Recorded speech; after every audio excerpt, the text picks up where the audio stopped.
হচ্ছে আজকে আমার টু ডু লিস্ট। আজকের ভিডিওতে তোমাদের সাথে শেয়ার করব কিভাবে তোমরা সামার মর্নিং রুটিনটাকে একটা প্রোডাক্টিভ মর্নিং রুটিনে সুইচ করতে পারবে। এই মর্নিং রুটিনটা সমস্ত স্কুলের স্টুডেন্টদের জন্য ভীষণই বেনিফিট হতে চলেছে, যার জন্য ওর সাথে একটা প্র্যাঙ্ক করবো এখন আমি। ডেইলি সিম্পল একটা টু ডু লিস্ট কিভাবে তোমরা তৈরি করবে সেটাও চলো তোমাদের সাথে শেয়ার করা যাক। So hi everyone, Radhe Radhe সবাইকে। আমি তো যবে থেকেই সামার নাইট রুটিনটা শেয়ার করেছিলাম তবে থেকেই তোমরা কমেন্ট করেছিলে দিদি এইবার তুমি সামার মর্নিং রুটিনটা শেয়ার করো। ভেবেছিলাম আর কয়েকটা দিন পর না হয় তোমাদের সাথে আমার সামার মর্নিং রুটিনটা শেয়ার করব, তারপর ভাবলাম না, আসলেই আমি মর্নিং রুটিনটা যেভাবে সামার টাইমে কাটাই সেটাই আজকে একদম অনেস্ট ভাবে তোমাদের সাথে শেয়ার করব। Good morning everyone. কিছুদিন ধরেই জানো তো আমার একটু তাড়াতাড়ি ঘুম ভেঙে যাচ্ছে, যার জন্যই ভাবলাম তাহলে ঘুম থেকে উঠেই কিছু অ্যাক্টিভিটি করা যাক। যেমন ধরো নিজেদের বিছানাটাকে গোছানো। এমনিতেই সত্যি কথা তোমাদেরকে বলি, আমি যতই তোমাদেরকে ভিডিওতে দেখাই না কেন যে ঘুম থেকে উঠেই বিছানা গোছাচ্ছি, অ্যাকচুয়ালি কিন্তু আমি তা করি না। বাট আজকে যেহেতু হাতে অনেক সময় আছে তাই ভাবলাম বিছানাটা গুছিয়ে নিই, তাহলে বেশ প্রোডাক্টিভ ফিল হবে। তারপর আমি ডেইলি যেটা করি মানে এক্সারসাইজ 15 থেকে 20 মিনিট বা আধা ঘন্টা করি, সেটাই করছিলাম। কিছু স্ট্রেচিং আর তার সাথে মেডিটেশন। মাঝখানে আবার বেশ কিছুদিন আমি এক্সারসাইজটাকে স্টপ রেখেছিলাম, যার জন্য আমার প্রচুর পরিমাণে ঘাড়ে পেইন হচ্ছিল, নাকি অন্য কোনো কারণে আমি জানি না, তাই আবারও আমি এক্সারসাইজটাকে রানিং করছি। আর স্বাভাবিকভাবেই গরমকালে এখন এক্সারসাইজের পর কিন্তু প্রচুর পরিমাণে আমাদের জল তেষ্টা পায়, আর খালি পেটে সবসময় কিন্তু এই পজিশনেই জলটা খাওয়া উচিত। তোমাদের যাদের ধরো ইররেগুলার পিরিয়ডস হয় কিংবা প্রচুর পরিমাণে ক্র্যাম্পস হয় তাদের জন্য ভীষণই বেনিফিট দেবে। আর এখন অ্যাকচুয়ালি দেখাচ্ছিলাম যে দেখো আমার প্রচুর পরিমাণে ঘাম হয়েছে, বাট অ্যাকচুয়ালি না, আমি মুখটাকে ধুয়ে এসেছি। আমি আসলে প্রচুর পরিমাণে এক্সারসাইজ করলে পরেই একমাত্র ঘাম হয়, তবে আজকে সেক্ষেত্রে সেই রকম কিছুই করিনি, যার জন্য সেরকম ঘামও হয়নি। তো যাই হোক, মর্নিং এর যে রেগুলার আমাদের রিচুয়ালস থাকে মানে ব্রাশ করা আর মুখ ধোয়া, সেগুলো কমপ্লিট করার পর এখন অনেকটাই রিফ্রেশিং লাগছিল। আর এখন তো উইন্টার নেই যে সকালবেলায় ঘুম থেকে উঠেই কোনো ময়শ্চারাইজার অ্যাপ্লাই করতেই হবে। এখন যেহেতু সামার টাইম তাই ঘুম থেকে উঠেই ময়শ্চারাইজার অ্যাপ্লাই একদমই করো না, তাহলে কিন্তু স্কিন প্রচুর পরিমাণে অয়েলি হয়ে যাবে আর স্কিনের আমাদের সেলগুলো কিন্তু লক হয়ে যাবে। তার জন্যই কিন্তু একদম লাইট ওয়েটের আর উইদাউট কোনো কালারের অ্যালোভেরা জেল অ্যাপ্লাই করবে। তোমরা পতঞ্জলিরটা অ্যাপ্লাই করতে পারো, আজ থেকে তো আমি প্রায় 5-6 বছর ধরেই এটা ইউজ করছি। অন্যান্য অ্যালোভেরা জেলের থেকে আমার পতঞ্জলির এই অ্যালোভেরা জেলটা অনেকটাই স্যুট করে। তো এইবার বসবো আমি পড়তে। আজকে টেবিলটাকে বাদ দিয়ে একেবারে নিচেই বসেছি পড়তে। গরমে তো বিছানায় বসা একেবারেই পসিবল না, আর আমার বইয়ের টেবিলটা হচ্ছে একদমই ফ্যানের অপোজিটে, তাই বলতেই পারো হাওয়ায় যায় না, তাই ভাবলাম চলো মেঝেতেই বসা যাক। তবে পড়তে বসার আগে কিন্তু আমাদের মেইন যেই পার্ট মর্নিং রুটিনে, সেটা হচ্ছে টু ডু লিস্ট বানানো। টু ডু লিস্ট কিন্তু আমাদের ডেইলি রুটিনটাকে আরো বেশি ইমপ্রুভমেন্ট করতে হেল্প করে। আমি কিন্তু অনেকটা সময় ভেবে ভেবে প্রত্যেকটা জিনিস লিখি যে হ্যাঁ এটা আজকে আদেও আমি কমপ্লিট করতে পারবো কিনা, তবেই লিখবো, আর যদি না পারি তাহলে দরকার। আর আমি দেখেছি যেই দিনই আমি টু ডু লিস্টটা তৈরি করি সেদিন একটা জিনিসও আমি ভুলভাল করি না, প্রত্যেকটা জিনিসই ঠিকঠাক হয়। তো এটা হচ্ছে আজকে আমার টু ডু লিস্ট, যেটা প্রত্যেকটা আমি মেনে চলার চেষ্টা করব। অলরেডি আমি কালকে রাত্রে তো কিছুটা লিখে রেখেছিলাম যে ওয়েক আপ টু 6 AM, আর সেটা আমি কমপ্লিটও করেছি, মানে সকাল 6টায় ঘুম থেকে উঠে পড়েছি। আর ওয়ার্কআউট ফর 30 মিনিটস, 30 মিনিটের জন্য ওয়ার্কআউট করব, তো সেটাও ডান। আর মেকিং ভিডিওস মানে ভিডিও তৈরিও করছি, তার সাথে আমার ডেইলি মর্নিং রুটিনটাও কমপ্লিট করছি। আর অ্যাট 6:50 AM পড়তে বসবো। এখন কারেক্ট 6:50 AM-ই বাজে, 1 মিনিট 2 মিনিট এপার ওপার হতেই পারে। অ্যান্ড স্টিল ফর 8:30 AM, তার মানে 8:30 পর্যন্ত আমি পড়তে বসবো। তো এই টু ডু লিস্টে কিন্তু অর্ধেক অলরেডি কমপ্লিট করে ফেলেছি, আর বাকিটুকু এখন দেখা যাক করি কি করি না। তো বাকিটুকু তো কমপ্লিট করতে হবে, তার জন্য নিজেকে পুশ করতে হবে। তো চলো স্টার্ট করা যাক ফার্স্ট স্লটে স্টাডি রুটিন।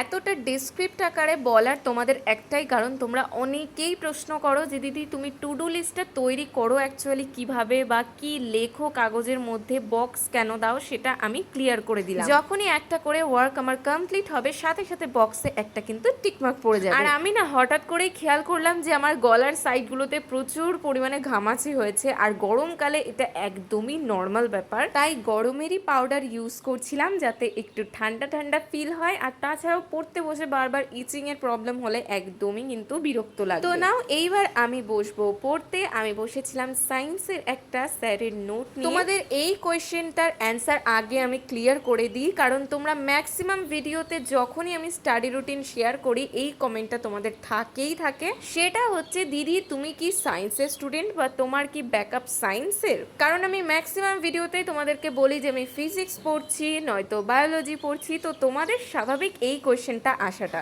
আসলে তোমরা শুনলে অবাক হয়ে যাবে যে আমি অ্যাকচুয়ালি সায়েন্সের স্টুডেন্ট না, আমার ব্যাকআপও সায়েন্সের না, আর আমি সায়েন্স পড়তে একদমই আগে ভালোবাসতামই না। তবে জানি না কেন এখন যখনই সায়েন্সের এক একটা পৃষ্ঠা পড়ি আমাদের সত্যিকারের যেই সায়েন্টিফিক ব্যাপারগুলো জানতে পারি, তার জন্যই কিন্তু আমি বারবার বলি যে আমি সায়েন্স পড়ছি। আর এই যে আমাদের বাড়ির পুচকু এখনো দেখো ঘুমিয়েই যাচ্ছে, কখন থেকে এই ছেলেটা ঘুমিয়েই যাচ্ছে। আমার বাবা এসে ডাক দিল, আমি ডাক দিলাম, ওর মা ডাকছে, তার সত্ত্বেও ও উঠছে না, যার জন্য ওর সাথে একটা প্র্যাঙ্ক করব এখন। আমি প্র্যাঙ্ক না, জাস্ট ওকে ওঠানোর চেষ্টা করব। আমি জল দিয়ে জল ছিটা দেবো মুখে, দেখা যাক ও ওঠে কি ওঠে না। আমার তো একটা স্লটে স্টাডি কমপ্লিট হয়ে গেছে, তার জন্য ভাবলাম চলো একটু 10 মিনিটের ব্রেক নিয়ে নিই। তার মাঝখানে এই দুষ্ট বুদ্ধিটা আমার মাথায় চাপলো। তবে তোমরা হয়তো পরে কমেন্ট করতে পারো যে এই বাচ্চাটার সাথে এরকম দুষ্টুমি তুমি করবে না দিদি, বাট তোমরা বিশ্বাস করো আমি রাত্রে কিন্তু এখন রেগুলার তাড়াতাড়ি ঘুমানোর চেষ্টা করি, আর এ মিনিমাম 1-2টোর সময় ঘুমাবে। আর আমার সাথে যেহেতু ও ঘুমায় তাই রাত্রেবেলা আমার ঘুমটাকে তো ভাঙিয়েই দেয়, আবার নিজে দেরি করে উঠবে, আবার আমাকে তো তাড়াতাড়ি উঠতেই হবে, দেরি করে উঠলে হবেই না। তাই আজকে কিন্তু ওর সাথে এই জিনিসটা করলাম। ওর একটা বিশেষ জিনিস হচ্ছে, ওর একটা বিশেষ গুণ হচ্ছে ওর ঘুমানোর সময় আর টিভি দেখার সময় যদি ওকে ডিস্টার্ব করা হয় তাহলে ওর মতন তাণ্ডব আর কেউ করতে পারবে না। প্রথমবারে তো আমি জল দিলাম, কিছুতেই দেখি ওর কোনো রেসপন্সই নেই, ওর মতন ও ঘুমিয়েই যাচ্ছে পাশ ফিরে। তাই আবারও কিন্তু আমি ট্রাই করছি আমার রিস্ক নিয়ে। এর জন্য যদি আমি মার খাই তাহলে কিন্তু তোমরা দায়ী, আর আমার মা আর বাবা যদি দেখে যে আমি ওর সাথে এই কাণ্ড করছি তাহলে তো আমার আজকে ধুলাই খাওয়া একদম লেখা আছে খাতায়। দেখো এতবার করে আমি জল দিচ্ছি, ওকে ওঠানোর চেষ্টা করছি, ও কিছুতেই উঠছে না, বরং জলটা মুখ থেকে মুছিয়ে দিচ্ছে, দিয়ে আবার ঘুমিয়ে পড়ছে। কি ঘুম ভাঙাতে গেলে প্রাণ বেরিয়ে যাবে, কিন্তু ওর ঘুম ভাঙবে না। ওঠো ওঠো ওঠো ওঠো ওঠো ওঠো। জলের ছিটা দিলাম তাতেও উঠলো না, ধাক্কা দিচ্ছি তাতেও উঠছে না। তোর আজকে স্কুল আছে না, উঠবি না?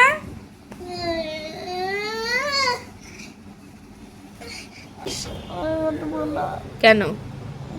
আমার তো প্ল্যানটা একদমই সাকসেসফুল হলো না, ফ্লপ হয়ে গেল, প্র্যাঙ্ক উল্টে আমার সাথেই হয়ে গেল। কি আর করা যাবে, চলো তাহলে এইবার পড়তে বসি। এইদিকে ওর ছোট ভাই দেখো ঘুম থেকে উঠে গেছে আর ও এখনো উঠতে পারলো না। যাই হোক, মর্নিং এ তো একটা স্টাডি স্লট দিলে কোনো মতেই হবে না, তাই আরেকটা স্টাডি স্লট কিন্তু আমি অলরেডি শুরু করে দিয়েছি। তো সেকেন্ড স্টাডি স্লটটা দেওয়ার পর আমার একটু একটু করে খিদে পাচ্ছিল, তাই আমি ভাবলাম আজকে চলো তাহলে একটু খেজুর খাওয়া যাক। অনেকদিন ধরে খেজুর ছিল, আমার বেশি একটা ভালো লাগে না সকালবেলায় খালি পেটে মিষ্টি খেতে, তবে এই খেজুরটা অন্যান্য খেজুরের তুলনায় অনেকটাই মিষ্টি কম, যার জন্য 4টে তো খেতেই পারি, কোনো অসুবিধা হয় না। সকাল সকাল খালি পেটে 2-3টে খেজুর খাওয়া কিন্তু স্বাস্থ্যের জন্য অত্যন্ত উপকারী। মর্নিং এই কিন্তু আমাদের প্রচুর পরিমাণে এনার্জি দেয়, তার সাথে যদি আয়রনের ঘাটতি থাকে তাহলে আয়রনের ঘাটতিটাকে পূরণ করে আর রক্ত শূন্যতাকে দূর করে। তো যাই হোক, এরপর কিন্তু আমি সোজা চলে গেছিলাম শাওয়ার নিতে। আজকে একটু তাড়াতাড়ি শাওয়ার নিয়ে নিয়েছিলাম, গরমের মধ্যে একদমই ভালো লাগছিল না। সামার টাইমে কিন্তু স্কিন কেয়ারের দিকে নজর একটু এক্সট্রা ভাবে দিতে হয়, কারণ প্রচুর পরিমাণে সান ট্যান পড়ে, আর রেগুলার কিন্তু ট্যান রিমুভ করার মতন আমাদের স্টুডেন্ট লাইফের সময় সেভাবে থাকেই না, যার জন্যই তোমাদের ফার্স্টেই দেখিয়ে দিয়েছি আমি জয়ের উপটান tan removal face wash use করি। এই ফেস ওয়াশটা কিন্তু একদম অন্যরকম, 10 মিনিটের জন্য অ্যাপ্লাই করে এইভাবেই রেখে দিতে হবে। তারপর যখনই হালকা ড্রাই হয়ে যাবে তখন জল দিয়ে হালকা করে স্ক্রাব করতে হবে, কারণ ছোট ছোট কিন্তু পার্টিকেলস থাকে এই ফেস ওয়াশে। এই পার্টিকেলস গুলোই কিন্তু আমাদের স্কিনকে ভেতর থেকে পুরো ট্যান রিমুভ করে দিতে হেল্প করে। তাছাড়াও যদি আমাদের স্কিনে প্রচুর পরিমাণে ডার্ট থাকে সেগুলোও কিন্তু দূর করে দেয়। আর এই ট্যান রিমুভাল ফেস ওয়াশটা কিন্তু স্টুডেন্টদের জন্য খুবই বাজেট ফ্রেন্ডলি, মাত্র 150-200 টাকার মধ্যেই কিন্তু অনেক বড় একটা প্যাকেট পাওয়া যায়। আমার তো পার্সোনালি ভীষণই ফেভারিট হয়ে গেছে। আর তারপর আমি ময়শ্চারাইজার একেবারেই অ্যাপ্লাই করি না, ময়শ্চারাইজারের মতনই একটা ডে ক্রিম অ্যাপ্লাই করি, সেটা হচ্ছে লোটাসের মর্নিং ক্রিম। এটাও খুবই ছোট একটা টিউব কিনেছি যে আমার স্কিনের সাথে এটা অ্যাবজর্ব হয় কিনা সেটা দেখার জন্য, বাট বেশ কিছুদিন ইউজ করেছি, বেশ ভালোই লাগছে। এই ডে ক্রিমটাও বাজেট ফ্রেন্ডলি আর তার সাথে খুব তাড়াতাড়ি স্কিনে অ্যাবজর্ব হয়ে যায়, যার জন্য আমার তো বেশ ভালোই লাগে। স্নান করে আসার পর এখন কিন্তু মনে হচ্ছে যে না, মর্নিং রুটিনটা পুরো ফার্স্টের থেকে শেষ পর্যন্ত একেবারে প্রোডাক্টিভই গেছে, একটা মিনিটও নষ্ট যায়নি। তো স্নান করার পর আমি বেশিরভাগ দিনই আমার পায়ের পাতায় নারকেল তেল ইউজ করি, কারণ আমার পায়ের পাতা প্রচুর পরিমাণে ড্রাই হয়ে যায়। তো নাও এরপর তো ব্রেকফাস্টটা একটু দেরি করেই করে ফেলেছি আজকে, বাট সেটা কোনো ব্যাপার না, কারণ প্রত্যেকটা জিনিস প্রোডাক্টিভলি করতে গেলে তাহলে একটুখানি তো নিজেকে টাইম দিতেই হবে। আর খেয়াল করে দেখো মর্নিং এর বেশিরভাগ জিনিসই কিন্তু কমপ্লিট হয়ে গেছে অলরেডি। আর তোমরা নেক্সট কোন টপিকে ভিডিও করবো সেটা কিন্তু কমেন্টে জানিও। তো চলো দেখা হচ্ছে নেক্সট ভিডিওতে।